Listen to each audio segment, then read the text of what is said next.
Welcome to Epitome IAS. నేను మీ గణేష్ సార్ని. ఈరోజు మనం ప్రీవియస్ ఇయర్ క్వశ్చన్స్ వాటి యొక్క ఇంపార్టెన్స్ గురించి చూద్దాం. మనము ఒక డాక్టర్ దగ్గరికి వెళ్తే స్టెటోస్కోప్తో మన హార్ట్ రేట్ ఎలా చూస్తారో, ఏ ఏ విధంగా అయితే మన నాడి పట్టుకొని ఏ విధంగా అయితే మనకి ఎలాంటి రోగాలు ఉన్నాయో చెప్పగలుగుతారో, ఏ ఎగ్జామ్ ప్రిపేర్ అయినా సరే మీరు ప్రీవియస్ ఇయర్ క్వశ్చన్స్ అంత ఇంపార్టెన్స్ ఉంటుంది. డైరెక్షన్ ఆఫ్ ది ప్రిపరేషన్ మనకు తెలుస్తుంది.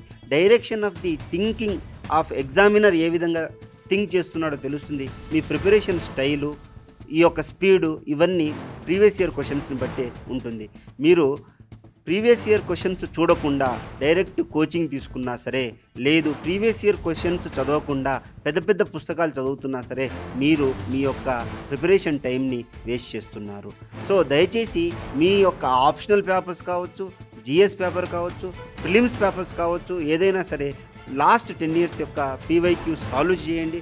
ఒకవేళ మీకు ఏ విధంగా సాల్వ్ చేయాలో తెలియకపోతే మీ క్లోజెస్ట్ ఫ్రెండ్స్ లేదా సక్సెస్ఫుల్ క్యాండిడేట్స్ యొక్క టాక్స్ చూడండి, లేదా మీ యొక్క మెంటర్స్ ఎవరైతే ఉన్నారో వాళ్ళ యొక్క గైడెన్స్ తీసుకోండి.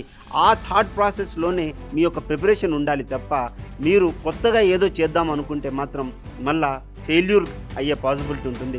సో సక్సెస్ఫుల్ క్యాండిడేట్గా ఉండాలి అనుకుంటే మీరు గుర్తుంచుకోవాల్సిన అంశం ఏంటంటే పీవైక్యూస్, ప్రీవియస్ ఇయర్ క్వశ్చన్స్, వాటి యొక్క రోల్ చాలా ఉంటుంది. మీరు గమనించండి, ఏ టాపర్ అయినా సరే మనకు చెప్పేది ఏంటి అంటే పీవైక్యూస్ సాల్వ్ చేయాలని చెప్పేసి చెప్తారు. సో దయచేసి మీరు కూడా పీవైక్యూస్ సాల్వ్ చేయండి. Please do subscribe to Epitome IAS.